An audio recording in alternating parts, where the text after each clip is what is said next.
جان نثار ڈرامے کی آنے والی ایپیسوڈ بہت ہی زیادہ زبردست ہونے والی ہے، تو ویڈیو شروع کرنے سے پہلے چینل کو سبسکرائب کریں۔ تو نیکسٹ ایپیسوڈ میں آپ دیکھیں گے کہ جیسے ہی دعا گھر واپس آتی ہے تو اسلم صاحب کو بھی پتا چل جاتا ہے کہ یہ سرفراز سے ملنے کے لیے گئی تھی۔ اسلم صاحب آپے سے باہر ہو جاتے ہیں اور انہیں بہت زیادہ غصہ آتا ہے اور رونے لگتے ہیں اور اپنی بیٹیوں سے کہتے ہیں کہ تم لوگوں نے میری عزت خاک میں ملا دی اور اب میں باہر جانے کے بھی قابل نہیں رہا اور تم اب بھی سرفراز سے مل رہی ہو، اور وہ کہتا ہے کہ تم لوگوں نے میرا منہ کالا کروا دیا ہے۔ دعا کہتی ہے کہ ابا آپ کو ٹینشن لینے کی کوئی ضرورت نہیں ہے، آپ پریشان نہ ہو، میں نے ایسا کچھ نہیں کیا، جن لوگوں نے ہمارے ساتھ ایسا کیا ہے میں ان کے چہرے بے نقاب کر کے رہوں گی۔ اور دوسری طرف کشمالہ سرفراز کو فون کرتی ہے اور فون کر کے کہتی ہے کہ دعا کی طرف سے کوئی پیش رفت ہوئی کہ نہیں۔ سرفراز کو بھی اب کشمالہ پر بہت زیادہ غصہ ہوتا ہے کیونکہ اس نے سرفراز کو دھمکی دی ہوتی ہے۔ سرفراز کشمالہ سے کہتا ہے کہ تم اپنی فکر کرو اور اپنی خیر مناؤ، غزنوی دعا کو طلاق دے یا نہ دے، تمہاری حقیقت جاننے کے بعد تمہیں ضرور طلاق دے دے گا۔ کشمالہ یہ سب سننے کے بعد یہ سوچنے پر مجبور ہو جاتی ہے کہ اب سرفراز سے کیسے پیچھا چھڑوایا جائے۔ اور دوسری طرف نوشرواں کا باپ اسے بلاتا ہے اور کہتا ہے کہ میں نے تمہیں سوچنے کے لیے وقت دیا تھا لیکن تم نے اب تک کوئی جواب نہیں دیا،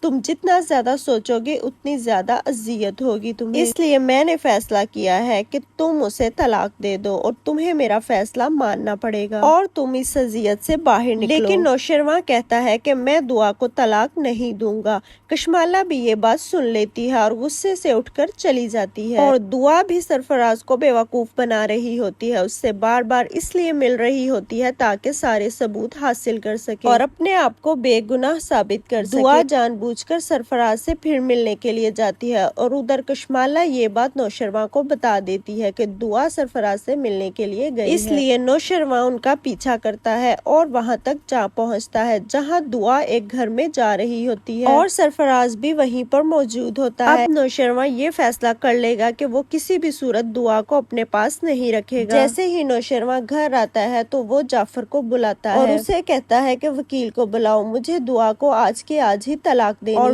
وہیں یہ بات جا کر جعفر کشمالہ کو بتاتا ہے کہ سائی نے فیصلہ کر لیا ہے کہ وہ دعا بی بی کو طلاق دینے لگے ہیں۔ کشمالہ اسی دن کا انتظار کر رہی تھی، وہ یہ سب سننے کے بعد بہت زیادہ خوش ہو جاتی ہے۔ آخر کار کشمالہ نے تو یہ سوچ لیا ہوتا ہے کہ وہ اپنے ارادے میں کامیاب ہو گئی ہے، اس لیے کشمالہ کو اب سرفراز کی بھی کوئی فکر نہیں ہے اور اس نے سرفراز کو مروانے کا پلان بھی بنا لیا ہے کیونکہ وہ جانتی ہے کہ اگر سرفراز زندہ رہا تو وہ مجھے بلیک میل کرتا رہے گا۔ تو یہ تھی ویڈیو، پسند آئی ہو تو چینل کو سبسکرائب کریں۔